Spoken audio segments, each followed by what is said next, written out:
And I just say, Ariella, but what is the name of your law firm, by the way?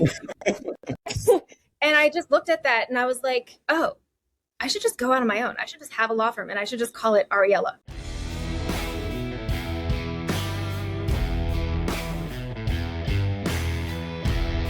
This is Unlawful.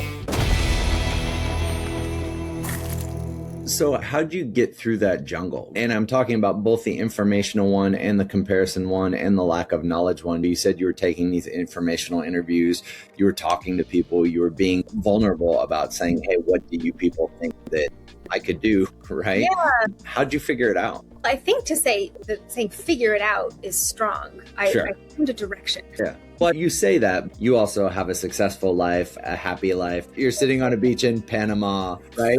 There are going to be people who watch this and wonder as they look at the cabana that you're in front of and go, wait a minute, I think she has figured it out. So give yourself a little bit of credit. No, but I thought you were asking, how did I get to that first next piece? Yeah, that sure. Part, I don't know that I'd really figured it out. I found the next thing. Now I have. How I got to the thing to do next came through a lot of conversations. It was around that time that I'd started opening up on LinkedIn and privately about being a lawyer with a complex health history. Sure. And that felt so daunting to speak about because I'd been explicitly told not to and implicitly guided not to. And I did what people had told me not to do. I started talking about it because I just thought maybe someone needs to know they're not alone, because I might have benefited from that myself. So I started just being open about this part of myself and meeting a lot more people, more lawyers. And I'd started developing real relationship with lawyers in a way I really hadn't before, because now I was actually being myself and I wasn't so afraid. I started out afraid. And some of the conversations where I talked to lawyers and friends who are lawyers who specifically said, oh, I really don't think you should do this. It seems like a bad idea to be open about it. I, for the first time, was listening to my gut and I went out and did it. And the friend in particular I'm thinking of who had said, I really don't think it was a good idea, then came back and was like, oh, I was wrong. That was such a good idea. Way to go. God, you didn't listen to me. It's funny because we talk about moments. Like I talk about moments. I tell every one of my guests they have to have a moment. And some people think that it has to be this big story. But in my mind, that may be your moment. That may be the point at which you realize, holy shit, like I can be both authentic to myself and successful and choose my path and all of that. Exactly. When I started sharing about myself, I felt like everyone I talked to started telling me in that conversation, it was often just intro conversations. Sure. They started using the word authentic about me. And I found that fascinating because what I interpreted from that was the fact that you're identifying right now that I seem so authentic in this conversation, which is true. That also means that whether you really understand it or not, you can also pick up on when you're not being authentic. Right. And you might not understand what's going on, but we've all had interactions where we walk away and we're just like, that was fine. Something felt, I don't know. Sure. And a lot of that time, I think it's people are not sharing their full selves because of all sorts of reasons, including fear. And so that was really encouraging, that I was having all these conversations where people were like, oh, I like how you're showing up and I really need to hear your story and I want to hear more. Sure. And so those conversations started to help me. One of the relationships that I developed out of really that initial post led to the firm where I then went and I did healthcare and life sciences work for a few years. And it was a great fit for a while.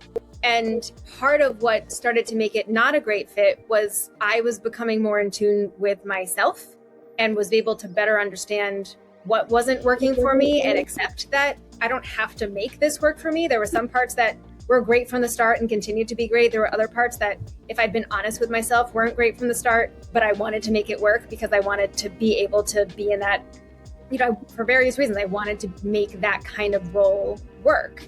Sure. And I also started to become more comfortable acknowledging that something might have been a great fit for a time, and I change as a person. And so what might have been great may no longer be great. Even if that didn't change, I change, and that's okay. So you went through this kind of exploratory period. You ended up at a firm that you liked for some period of time. Is that next step the step that got you to where you are now, or was it more iterative? I think it pretty much, yes. And so what happened was while I was at that firm, I was looking for what to do next because I wasn't feeling totally aligned in a number of ways. And then October 7th happened. Sure. And I was so distraught over the horrors that had happened and then the explosion of anti-Semitism in the US and around the world. And I started doing a lot of advocacy work to support Israel and to fight all the Jew hatred. And that helped me understand how important it is to me to have full control over how I spend my time and my energy. Sure. And who I spend that with. And the way I started showing up as an advocate didn't feel like an option. And it helped me to strip away any sense of, ooh, I'm not supposed to do it this way, or I'm not supposed to do it that way, or I'm not in a position to do X or Y. I just felt so strongly about, I'm a Jew. I'm proud of that. We have family in Israel. We have friends there. We know people who were very directly impacted by what happened on October 7th, people who were there as heroes, people who lost, people who were murdered. It's very personal. I didn't feel an option of, should I speak up? Should I not? There was no question. I had to. Sure. And I'd had a few experiences in life prior to that kind of turned me from initially a very quiet person into like my sort of first level of an advocate, I would say, in college when I was doing all this stuff around Colleges Against Cancer and Relay for Life for the American Cancer Society. And then next level of advocate with some things in law school. And this took me to the next level of, I'm speaking up, this is what it looks like. And it helped me shed all sorts of just crap that was holding me back. That just suddenly was like, what a waste of energy to pretend that there are rules around the way I can be myself. Sure. And so those things started to just form me into my full self or shed the parts of me that were preventing me from being more so my full self. And then I had a client text me and say, people are always asking us who our attorney is. And I just say, Ariella, but what is the name of your law firm, by the way? And I just looked at that and I was like, oh, I should just go out on my own. I should just have a law firm and I should just call it Ariella. Sure. Okay. And I've got friends who have their own law firms and they'd asked before, why don't you just do that? And it hadn't felt right. But the main reason it hadn't felt right was because I didn't know absolutely everything there was to know. And so I thought, I can't start my own law firm until I know absolutely everything. Yeah. That's not true. There's nobody who knows that. No, of course, but I was afraid. But suddenly, like this kind of, all of these events happening in the way I was just starting to really show up fully as myself and without fear around that. And this vote of confidence, if you will, from this client just made me go, oh, that's clearly the next thing to do. So I did that. And how do you do that? You just decide to do it. And then it's fun. Your question is funny because I remember telling a friend of mine who I went to law school with that I had decided I'm going to create my own law firm. And then a couple of weeks later, I told him, it's ready. We're starting. Like, what? What do you mean? And he seemed so surprised to me. And I said to him, didn't I tell you I was going to do this? And he was like, yeah, you did. And so fast, like you decided and then you did it. People are used to people with ideas, but no implementation or execution. Yes. And that's another piece of this is because of the way I started showing up after October 7th, my network exploded. And I started being able to have an extraordinary impact in a lot of ways around what was going on with anti-Semitism and being able to help a lot of Jews who were really experiencing serious anti-Semitism.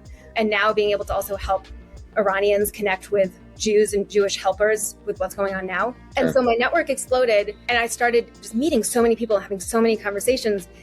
And so hearing from a lot of people who would say to me different variations of, wow, you're such a superconnector. And wow, you're just so good at executing. You just get shit done. I could continue this conversation with you for forever because there's so much of this that we could talk about and so much of this that we should continue talking about. I can't wait to continue to be your friend and continue to watch what you accomplish with your practice, frankly. So thank you very much. It's been a pleasure. And that's going to be Unlawful. This was fantastic and so much fun.